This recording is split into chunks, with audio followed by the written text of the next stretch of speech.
التساؤلات، وإنما هذا ما يدل على تسيير فاشل بمعنى الكلمة.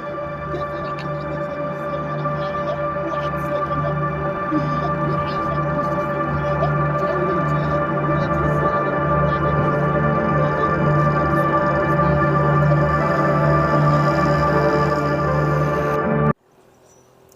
السلام عليكم ورحمة الله وبركاته. كنشكروا هذا المنبر الإعلامي اللي لبى التغطية الصحفية دايلي 24. معكم مراد نوا، رئيس جمعية منتدى شباب اليوم بجامعة مولاي عبد الله أمغار، عمالة جديدة اللي كيف كيشوف يعني متتبعين الشأن المحلي ومتبعين هذا المنبر الإعلامي بأن كاين استهتار وتهميش وإقصاء لترميم هذه المآثر التاريخية للقلعة الأمغارية التي عمرت لقرون. وإذا بالمكتب المسير أو المجلس الجماعي لجامعة مولاي عبد الله أمغار تبرأ من هذا الترميم ديال الأسوار ديال القلعة الأمغارية، وقال بأن كامل المسؤولية لوزارة الثقافة.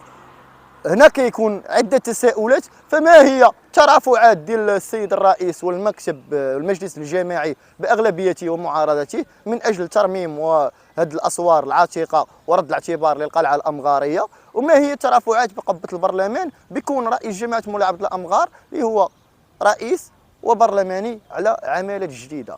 ما عمرنا شفناش برلماني هذا كنداء جميع البرلمانيين والمستشارين على عمل جديده. ما شفناش شي واحد من السياسيين اللي ترافع على المآثر التاريخيه لعمل جديده اون جينيرال، من بينهم الاسوار العتيقه للقلعه الامغاريه او جامعه مولاي عبد الله امغار، من بينهم قصبه بولعوان، من بينهم الحي البرتغالي ديال جديده والحي البرتغالي لمدينه ازمور. يا ترى ما هو القيمه المضافه لهذ البرلمانيين والسياسيين بعماله جديده؟ الا ما كنتوش غترافعوا على الساكنه من اجل الرقي بالمجتمع المدني، فما هو الدور ديالكم؟ هاد الناس عطاوكم الاصوات ديالهم، واذا بكم راه خنتوا العهد والامانه ما دمتم ما كتدافعوش عليهم وما ارتقيتوش بهم.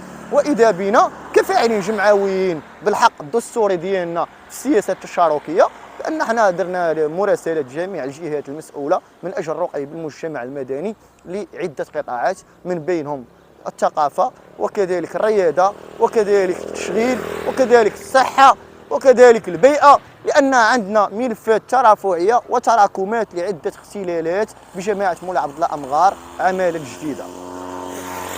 السلام عليكم، لا تنسوا الاعجاب بالفيديو والاشتراك في القناه تشجيعا لنا لنستمر بنشر المزيد ان شاء الله.